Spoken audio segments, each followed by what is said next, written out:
Hello everyone, this is Faz and this is the DCL DC483G.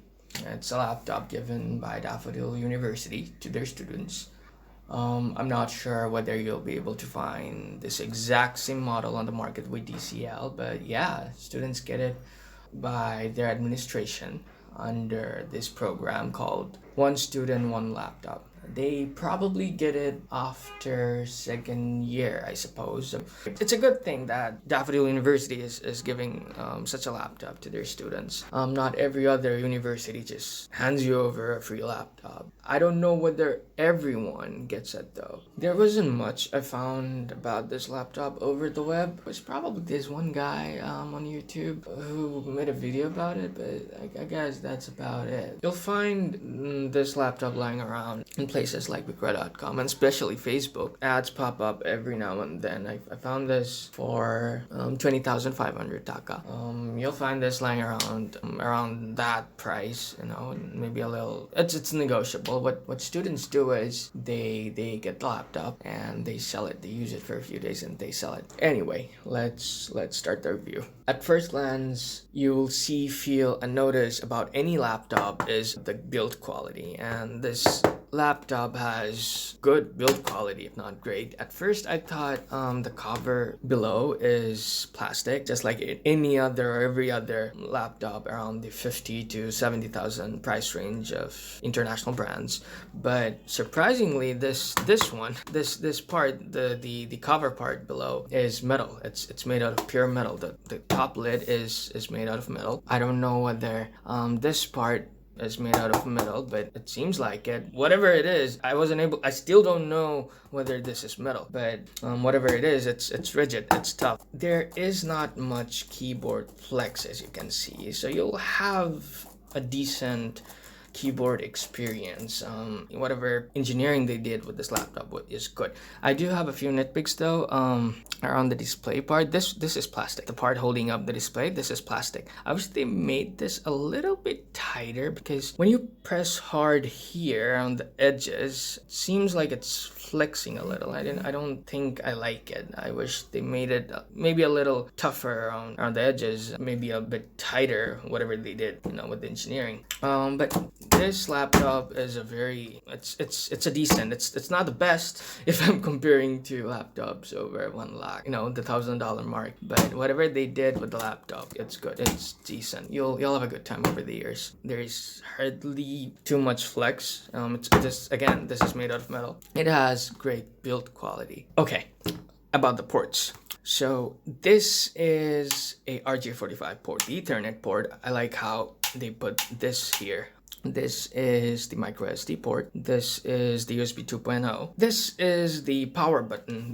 Unlike other brands or other laptops, they did not put the power button around this area or that area. Everything here it looks symmetrical. So just so you know, the power button is here, and it doesn't have any bad tactile feedback to it. It's good. It's a good button. This is the headphone jack, the 3.5mm headphone jack. This is the Type C. Again, of course, this is not Thunderbolt or anything, Thunderbolt 3 or anything. You won't be able to have video output, or won't be able to connect any GPU to it. But yeah, it's only for transfers.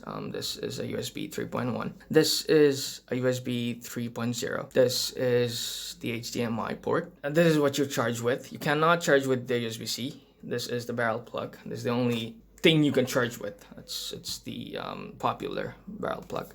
Okay, about the keyboard.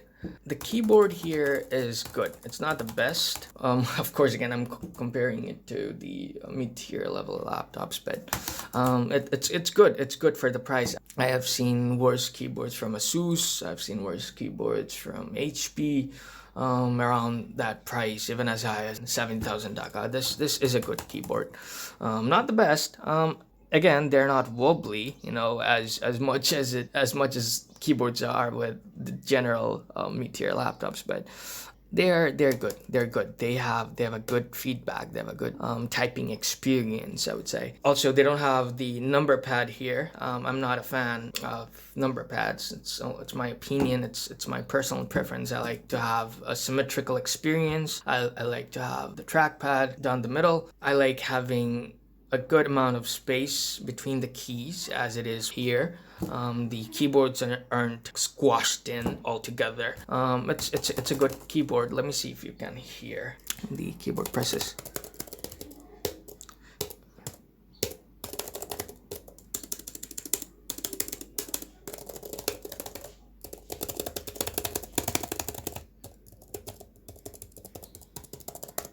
Talking about the trackpad, this is a good trackpad. I don't know if it comes with Windows Precision drivers, but this is a great trackpad. And for the price, this is an excellent trackpad, I would say. I have seen bad trackpads compared to this. It has a decent feel to it. It's not the best, again, it's not the best, but it has a decent feel to it. It's not wobbly, you know. In certain laptops, you'll see these trackpads, they move about a lot, or they don't feel rigid, as you can see. Even with the clicks, it's a good feeling. It's not a bad trackpad. Even around the price of 40,000, 50,000, you know, in certain laptops they have these small, bad, horrible trackpads. I don't like it. This is a decent trackpad. Again, it's not the greatest. It's a decent one.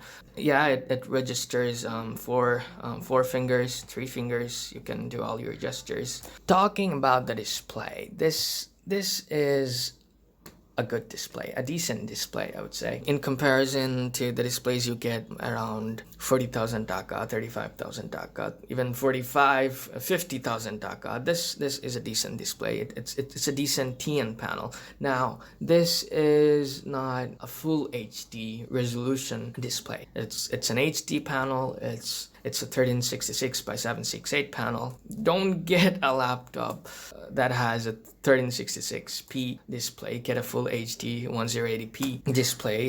This is 2020. But if you're paying as much as I paid for this laptop, or if you're buying a new laptop around $300 or 30,000 taka price range, then this is a very fine display. It's not an IPS panel, but it's a TN panel, and for a TN panel, it's a good display. Also, before I forget, this display can get really bright. You can even use it on the sun. Underneath the sun, I wasn't able to find any backlight bleed or anything. I will show it to you later. Talking about color accuracy, this display doesn't have the best of colors, just like every other laptop with TN panels in the mid-range segment. But tell you what, I have seen worse displays, even in laptops with price tags as high as 50,000 taka. The display doesn't have the washed out thing going on like many other laptops. It doesn't have backlight bleeding and all that.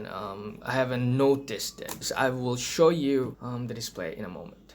So this is the display. The display can get really bright. It doesn't have like 100% sRGB and all that, and it doesn't have, you know, the best of viewing angles, as you can see, but for what it's worth, it's a good display. From the right angle, it's a very decent display, especially for the price. Oh, and one thing, the display, it folds 180. It folds full 180. It doesn't fold beyond that. It prevents you from, you know, accidents. The hinge, you have to open the laptop can't open the laptop with one hand. You need both hands. The hinge, it feels like a rigid hinge. You won't have any trouble with it. Through the years, it feels like it will stand. Over time, it will stay firm. So let's get under the hood, shall we? Here we are, the internals. So the RAM is upgradable. Here we have a single stick. Can attach another stick here and upgrade it to 16 gigabytes. And once you do so, you'll be feeding the processor with more bandwidth, more memory to play with. Once you put another stick of RAM in, dual channel memory technology will kick in. It will make the entire system more powerful. It will increase the increase performance by 20 to 30% or even more in certain tasks. Who knows? Your system will become more powerful, not only because it will have more RAM and more memory to play with, but instead of creating one road to the processor, you'll have two roads that feeds data to the processor. So more information will be able to pass back and forth between the RAM and the processor, and which will increase its performance drastically. And that's what dual channel memory technology is. So here you have a copper pipe running from the processor to the fan. It helps with dissipation of heat, as you can tell. Here you have the M.2 storage device, the hard drive. It doesn't have a hard disk drive. It's 2020. Come on, people. You need to get your asses off to SSDs. The SSD has good speed, not great, but good speed. It's a very good SSD. It's an M.2 SATA Express port. Here you have the Wi-Fi card. Again, it's upgradable. If you want to upgrade the Wi-Fi card, this is your place. So whatever they did with the lid is simple but brilliant. It's a brilliant piece of engineering. Usually what you have are these plastic covers that are hard to take off once you take off the screws. They have these clamps around the edges. It's even when you take out the screws, it's really hard to take them out. At times you end up breaking it, or it's really hard in general to take it off. But this laptop, whatever lid it has, all you have to do is open up the 11 screws and just simply pull it off. There's no weird clamp. So I appreciate it. Okay, to end it with, this laptop is a very good laptop. It comes with the 8th generation i3-8145U processor. Compared to a 7200U, 7th generation i5, the 8145U is way more powerful. Even though it's an i3, it's just the branding, it's just marketing. But yeah, it's an excellent laptop for the price. You can get your day-to-day tasks done with it. Does it have any negatives? Yes, but no. For the price, there's no negatives. If I'm nitpicking, I wish you were able to open the lid with one hand. Again, you don't even get this feature in $1,000 laptops. I wish these plastic parts, they were more tightly placed. I wish they didn't flex as much. You can hear tiny squeaks when you press too hard. It feels a little bit flimsy, but it's nothing. It's better than way too many laptops in the market. Here you have the power indicator, the caps lock indicator, and the num lock indicator. Pressing Fn and F10 will cut off the power to the camera. Pressing Fn and F11, as you can see, it turns on your airplane mode. Pressing Fn and F12, as you can see, there's a sleep icon. You press it, your laptop goes to sleep, and vice versa. The laptop scores really good in Geekbench. Here are your CPU and GPU scores. About the heat, the laptop doesn't heat up as often. It doesn't heat up at all, I would say. It stays cool to the touch when you're doing your day-to-day activities. The fans only kick in high intensive workloads or if you're playing games. Other than that, the fans stay off all the time. The laptop is it's very cool to the touch. It doesn't heat up at all during day-to-day activities unless you're doing something intensive. Coming to battery life, it's okay. It's nothing extraordinary. You'll be able to pass the 5-hour mark if you're watching videos. You'll probably be able to squeeze in more than 6 hours if you're watching videos. If you're playing games, 1 to 2 hours. If you're doing your normal day-to-day tasks, 4 or 5 hours maybe even more at times. Yeah, it's a 36 watt-hour cell. Don't expect too much out of it.